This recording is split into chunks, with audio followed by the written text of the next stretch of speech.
नमस्कार, स्वागत है आपका बात बेबाक में। आपके साथ मैं हूं अभिषेक कात्यायन। राष्ट्रीय राजधानी दिल्ली में महाकुंभ लगा है। यह सियासी महाकुंभ है। सत्ता पक्ष का सबसे बड़ा घटक दल यानी बीजेपी का महाधिवेशन। और इस महाधिवेशन की खास बात यह है, अब की बार फिर मोदी सरकार, इसी नारे के साथ आगाज हुआ है इस महाधिवेशन का। महाधिवेशन के जरिए कहा यह जा रहा है कि बीजेपी अपने आगे की रणनीति तैयार करेगी और हाल फिलहाल में बीजेपी ने जिस स्ट्रेटेजी के तहत, जिस रणनीति के तहत जो भी फैसले किए हैं, उसका क्या असर और बेहतर हो सकता है, इस पर मंथन होगा। लेकिन साथ ही साथ उन चुनौतियों पर भी बात होगी जो 2019 के इस घमासान में पार्टी के सामने या फिर कहें कि पूरे एनडीए कुनबे के सामने आने वाली है।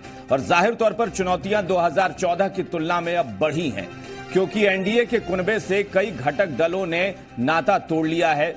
इस बीच बीजेपी के अंदर बगावत जो है वो 2014 से 2019 आते आते कई पार्टी के वरिष्ठ नेता या कहें कि पार्टी के सांसद बागी हो चुके हैं। अगर बिहार के परिप्रेक्ष्य में देखें तो चुनौतियां और भी ज्यादा बढ़ी हुई दिखती हैं। कई सांसदों के बागी बोल जो है वो पार्टी के लिए परेशानी का सबब बने हुए हैं। ऐसे में इस महाधिवेशन के जरिए बीजेपी क्या संदेश देगी कार्यकर्ताओं को, यह देखने वाली बात होगी। फिलहाल जारी है महाधिवेशन। अमित शाह, पार्टी के राष्ट्रीय अध्यक्ष, ने बहुत सारी बड़ी बड़ी बातें कही। उन्होंने ये तक कहा है कि सिर्फ हिंदुस्तान ही नहीं, दुनिया में बीजेपी एकमात्र ऐसा दल है जिसके पास इतना लोकप्रिय अध्यक्ष मौजूद है और इतने लोकप्रिय नेता हैं। खैर, इस पर हम चर्चा करेंगे, उससे पहले आप रिपोर्ट देखिए।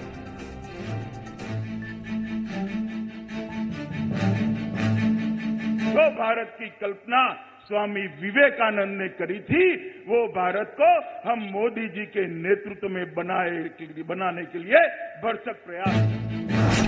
दिल्ली में बीजेपी का महाकुंभ, मिशन 2019 पर मंथन। महाकुंभ में मंथन से जीत का मंत्र। दिल्ली के रामलीला मैदान में बीजेपी के राष्ट्रीय महाधिवेशन की शुरुआत हो गई। कार्यक्रम की शुरुआत प्रधानमंत्री नरेंद्र मोदी ने झंडा फहराकर की। 2 दिन तक चलने वाले राष्ट्रीय परिषद के उद्घाटन भाषण में पार्टी अध्यक्ष अमित शाह ने कहा कि 2019 में मोदी सरकार बनाकर विजय उत्सव मनाएंगे। मोदी जी के नेतृत्व में फिर एक बार सरकार बनाकर विजय उत्सव मनाने के लिए हम इस रामलीला मैदान में। इस बैठक में प्रधानमंत्री नरेंद्र मोदी और पार्टी अध्यक्ष अमित शाह पूरे देश से आए हजारों कार्यकर्ताओं को जीत का मंत्र देंगे। सरकार की उपलब्धियों के बखान और विपक्षी दलों को कटघरे में खड़ा करने के साथ साथ कार्यकर्ताओं का मनोबल भी बढ़ाया जाएगा। सभी प्रमुख देश के कार्यकर्ताओं को इस राष्ट्रीय परिषद की बैठक में बुलाया गया है।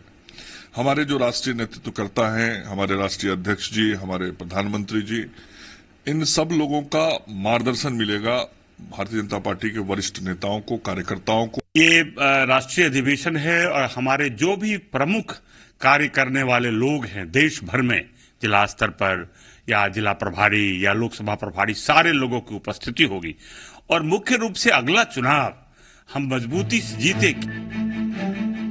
बीजेपी के महाधिवेशन पर विरोधी दलों ने निशाना साधा और कहा कि बीजेपी चाहे बड़े बड़े शहरों में अधिवेशन कर ले, लेकिन जनता ने मूड बना लिया है। हम समझते हैं यहाँ बैठ के जीत का मंत्र देने से कुछ होने वाला नहीं है।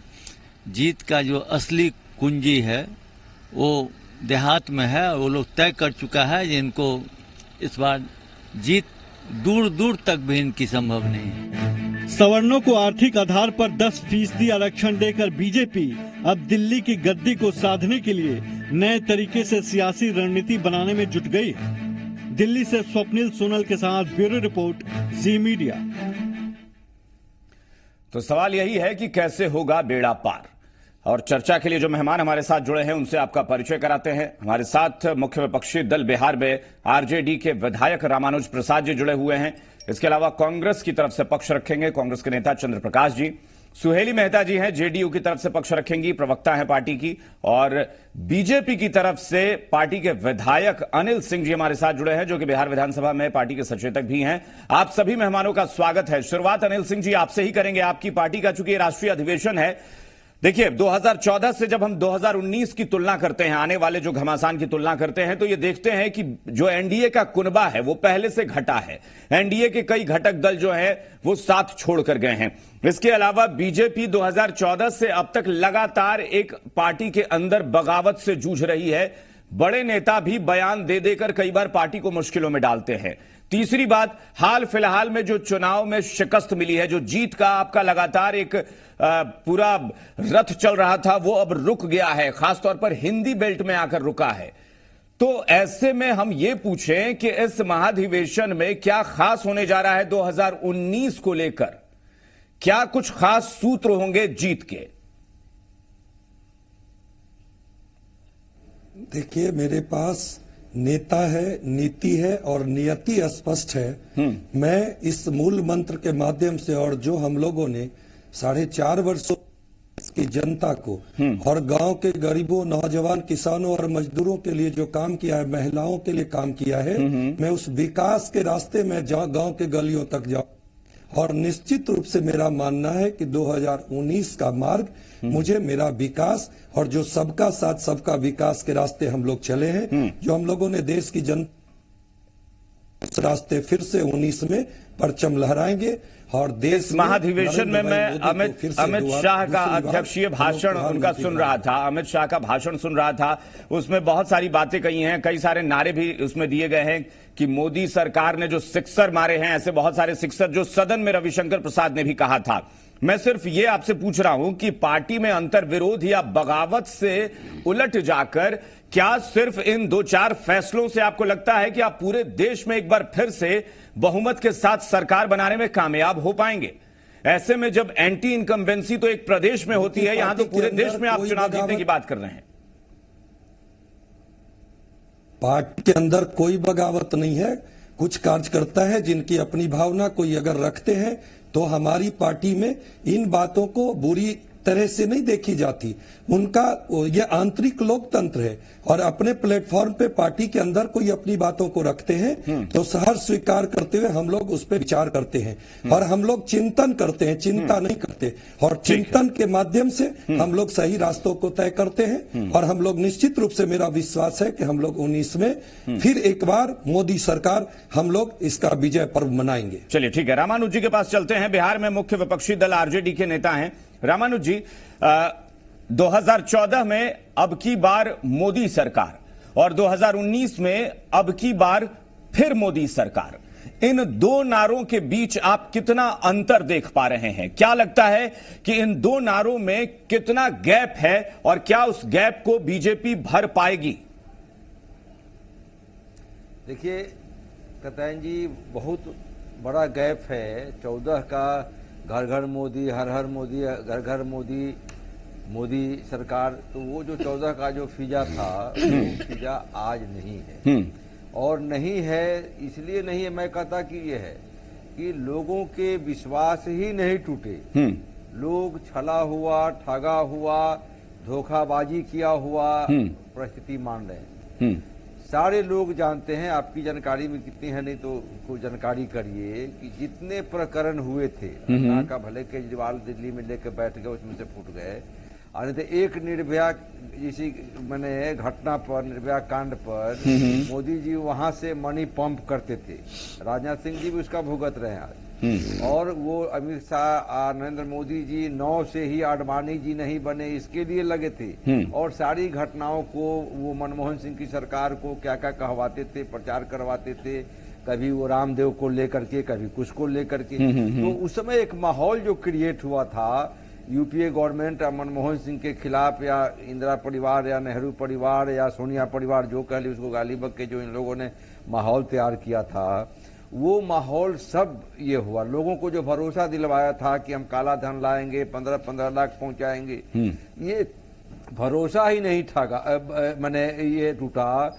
बल्कि लोगों ने देखा कि किस तरह से संवैधानिक संस्थाओं को ध्वस्त करने का। इसीलिए रामानुज जी हमने शुरू में ही ये सवाल बीजेपी से पूछा भी, इसीलिए हमने ये सवाल पूछा कि पार्टी के अंदर बगावत है। दीजिए, अरे अनिल जी मेरे मित्र हैं, भाई विधायक है मेरे साथ पहले से हैं जी, तो वो कह रहे थे, तो जैसा मुझको भी तो पूरी जान दीजिए बात, उगा गए। आप ही की बात को मैं आगे बढ़ा रहा था, लेकिन आप चलिए ठीक है, हाँ, मैं बोलिए। नहीं, मेरी बात पूरी होने दीजिए। तो लोग देख रहे हैं कि किस तरह से देश के संवैधानिक संस्थाएं हों, चाहे वो शैक्षणिक संस्था हो, चाहे वो न्यायपालिका को प्रभावित करने का मामला हो, आरबीआई, सीबीआई, सीबीसी। आज देखिए, आज का कल का जो रात का निर्णय है, रात में जो डकैती हुआ, सीबीआई को जो तोता हम लोग कहते थे, अब उसको तोता भी नहीं रहने दिया गया।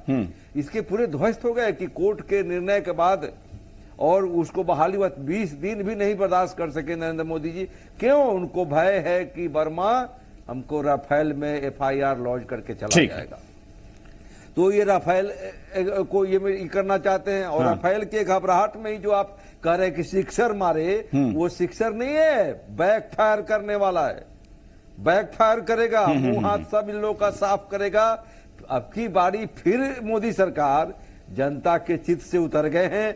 लोगों ने मन बनाया हुआ है कि अनिल जी को तो ठीक है, दिल्ली से भाग के ठीक है, चले एक बार आए। चलिए, ठीक है, अगले मेहमान के पास चलते हैं। सुहेली मेहता जी, आप बीजेपी की सहयोगी हैं। बिहार के परिप्रेक्ष्य में जब हम देखते हैं एनडीए का, तो एनडीए को सबसे नहीं मांगता। अच्छा ठीक है रामानुज जी, एनडीए को जो बड़ा झटका लगा वो बिहार में लगा। पहले हिंदुस्तानी अवाम मोर्चा अलग हो गई, उसके बाद फिर आरएलएसपी अलग हो गई, और ऐसे में बिहार में बगावत भी बीजेपी के अंदर बहुत है। यह सच है कि जेडीयू की वापसी हुई एनडीए में। क्या लगता है कि ये फिर मोदी सरकार का जो नारा है ये कामयाब होगा, या ओवर कॉन्फिडेंस है कहीं एनडीए का? हम एनडीए इसलिए कह रहे हैं कि आप उसके साथ शामिल हैं। देखिए, कहीं भी ओवर कॉन्फिडेंस नहीं है। बिहार में जो चुनाव होगा और जो लोग भी यहाँ से चले गए, उन सब चीजों से यहाँ कोई फर्क नहीं पड़ता है।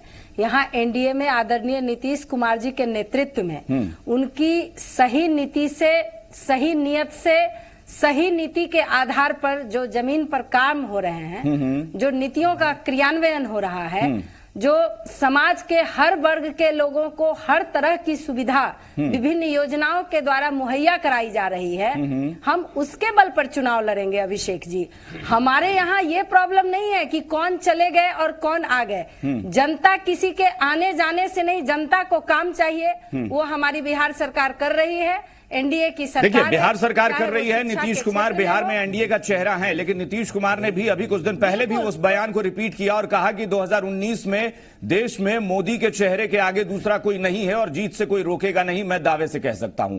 मैं ये पूछ रहा हूं कि जिस चेहरे की, सही है कि उनके चेहरे के आगे कोई नहीं है, हाँ। लेकिन सहयोगी के रूप में आदरणीय नीतीश कुमार जी बिहार का चेहरा है। बिल्कुल बिहार का चेहरा है, इसमें कोई शक नहीं है। नहीं, मेरा सवाल वही था, मेरा सवाल वही था कि हाल फिलहाल में हिंदी बेल्ट में जो शिकस्त मिली है, जो झटका लगा है, क्या उस झटके से उबर जाना सिर्फ इतना आसान है कि लगता है कि एक फैसला हो गया सवर्णों को 10% आरक्षण देने का और उससे हो जाएगा?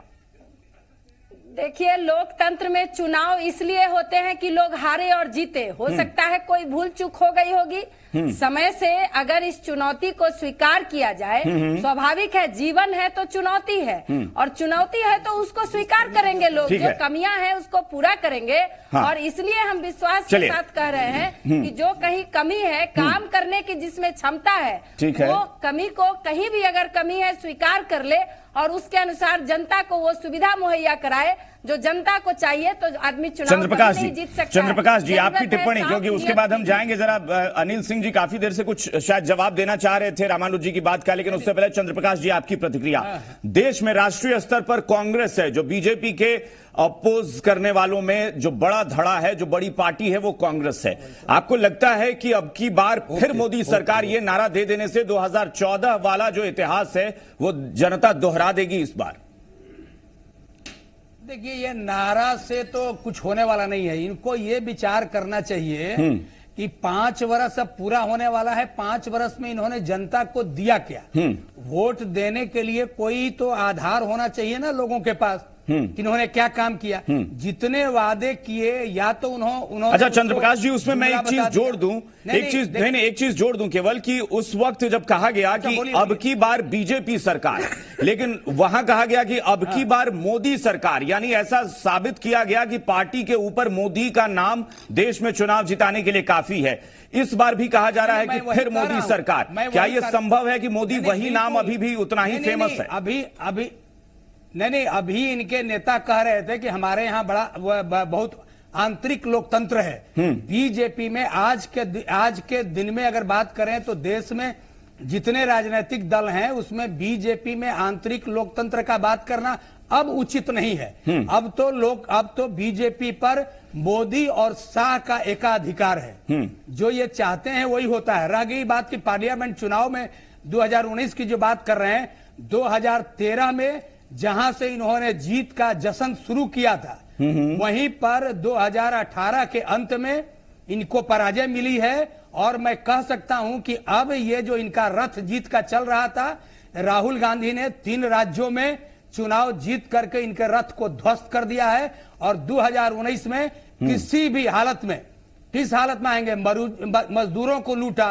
किसानों को लूटा। अब ये 5 बरस होने जा रहा है तो कह रहे हैं छक्का मार रहे हैं। अरे अब छक्का मारने का गुंजाइश ही नहीं है। अब तो 1 रन 2 रन मारने का समय है, मारे तो मारे, छक्का चौका मारने का समय निकल गया। अच्छा, इसलिए यह भ्रम है जनता पार्टी में, बीजेपी के लोगों को कि चौका छक्का सवर्णों का अगर आरक्षण कर दिया तो इससे इनको छक्का लग गया और भी कुछ करने वाले हैं। तो देश के 50 करोड़ मजदूर जिनके 44 कानूनों को नरेंद्र मोदी ने जंगल का कानून बता करके और खत्म। ठीक है अनिल सिंह जी, हम आपके पास आते हैं, लेकिन उससे पहले रामानुज जी से एक छोटी सी टिप्पणी ले लें। रामानुज जी, जो हमने सवाल पूछा चंद्रप्रकाश जी से, अब की बार बीजेपी सरकार, अब की बार बीजेपी सरकार या अब की बार मोदी सरकार, ये फर्क इसलिए दोनों में है कि मोदी क्या अब भी 2014 की तरह इतने बड़े ब्रांड हैं कि उनके नाम पर सरकार बनाने के लिए जनता आगे आए? आप टिप्पणी दें, उसके बाद हम जवाब लेंगे अनिल सिंह जी से। मैं आपको बताता हूं जी कि ये कैसे आप कह रहे हैं। मैं तो समझता हूं कि गडकरी जी बोल रहे हैं, आडवाणी जी उस दिन हाउस में खड़ा होना चाहते थे, राफेल में नहीं खड़ा होने दिया सुमित्रा महाजन जी ने। तो जो बातें हैं वैसा नहीं है। राजनाथ सिंह की हंसी हमने देखा था मध्य प्रदेश और छत्तीसगढ़ हारने पर। तो पार्टी के भीतर से भी चुनौती है। इस बार मोदी से का मोदी नाम तो अब बदनाम हो गया, चौकीदार चोर हो गया, ये तो अब विदित सत्य है। इतना एक बारगी है मोदी जी या जोशी, ये क्या कहते हैं, ये अमित शाह जी, कि नोटबंदी का पता वित्त मंत्री को नहीं रहता है, रक्षा डील, राफेल डील का पता रक्षा मंत्री को नहीं। आपको ये अभी आरक्षण जो लगाए हैं, वेरी सेम डे का लिखित पर यह प्रमाण कि फर्स्ट हाफ में क्वेश्चन आवर में वो जो सामाजिक न्याय अधिकारिता मंत्रालय के मंत्री हैं, वो थावरचंद गहलोत साहब जी, उन्होंने जवाब दिया, सरकारी जवाब, कि हमको नहीं पता है, कोई प्रस्ताव नहीं आ रहा। चलिए ठीक है अनिल सिंह जी इसका जवाब दीजिए। 2014 में भी यही नारा था, अब की बार मोदी सरकार, बीजेपी सरकार नहीं, मोदी सरकार। क्या मोदी आज भी इतने बड़े ब्रांड हैं कि आप उनके नाम के जरिए देश में सरकार बनाएंगे? अनिल सिंह जी, हाँ रामानुज जी, अनिल जी जवाब दे रहे हैं, अनिल जी जवाब दे रहे हैं। अनिल सिंह जी, लोकप्रिय प्रधानमंत्री जिनका सिर्फ नाम ही नहीं, काम के सहारे हम चुनाव मैदान में जाएंगे 19 में। हमने नौजवानों के लिए, मजदूर किसानों के लिए, मैंने व्यवसायी वर्गों के लिए, मैं उन महिलाओं के लिए काम किया है और मैं उनकी अदालत में जाऊंगा। और मैं आज आपके माध्यम से कहना चाहता हूं, ये कांग्रेसियों को बोलने का हक नहीं, जिन्होंने इतने दिनों तक देश पे राज किया और 18,000 गांव बिजली से महरूम था, जिसे नरेंद्र भाई मोदी ने पूरा करने का काम किया है। महिलाओं के लिए इन्होंने जनधन योजना के माध्यम से 6 करोड़ लोगों को गैस का कनेक्शन देने का काम किया है। नौजवानों के लिए हम लोगों ने स्किल डेवलपमेंट, नहीं योजनाएं मत गिनाइए, लेकिन अगर आपके काम इतने ही प्रबल थे तो फिर ये हाल फिलहाल में जो शिकस्त मिली है उसका क्या असर नहीं पड़ेगा 19 पर? अभिषेक जी, मैं स्पष्ट कहना, पहले भी बोला, मैं हार से घबराता नहीं हूं, मैं चिंतन करता हूं। अगर कोई कमी ऐसी रही है, मैं चिंतन करते हुए उसका, और उस आधार पे मैं जनता की अदालत में जाऊंगा और जनता को बताने का काम करूंगा। हमारी सरकार 4.5 साल हुई, हमारी सरकार में कोई घोटाले इतना आसान नहीं होता अनिल सिंह जी, इतना आसान नहीं होता है देश में सरकार बना लेना। अगर 30 साल लग गए पूर्ण बहुमत की सरकार बनने में देश में, तो आप सोचिए कि कितनी बड़ी चुनौती होती है। उन्होंने एक शब्द का जो जिक्र किया, चोर शब्द का इस्तेमाल किया। मैं कहना चाहता हूँ चोर का जगह होटवार जेल में है। ठीक है सुहेली मेहता जी एक छोटी सी टिप्पणी आपसे फाइनल में लेंगे। सुहेली मेहता जी तो ये बताएं ला करके सामने पटल पे, हम जनता की अदालत में जाएंगे अपने काम के कारण, और जो काम किया है उसके आधार पे। हाँ सुहेली मेहता जी 30 साल लगे इस देश में पूर्ण बहुमत की सरकार बनने में, इतना आसान नहीं होता है कि बहुमत के साथ देश में सरकार बन जाए। क्या एक बार फिर से एनडीए की सरकार बहुमत से आपको लगता है कि वही बहुमत वापस मिलेगा? किया, अरे गैस बांट रहे, गैस देश में नहीं बनाता था क्या? नहीं दे रहा है। ये नौटंकी पकड़ा जा चुका। ट्रंप ने रामानुज जी 1 मिनट, एक छोटी सी टिप्पणी सुहेली जी से। सुहेली जी 30 साल लग गए इस देश में पूर्ण बहुमत की सरकार बनने में, क्या 2019 में वही इतिहास फिर दोहराएंगे? इस बिंदु पे विचार करना चाहिए मेरे नेताओं पर उंगली उठाने से पहले। कर रहा था, इससे बड़ी टिप्पणी और क्या हो सकता है?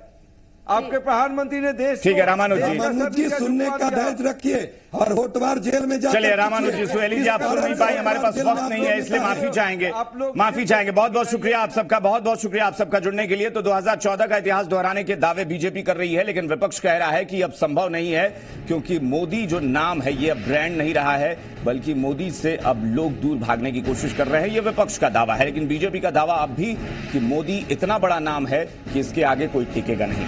बात विभाग में फिलहाल इतना ही। नमस्कार।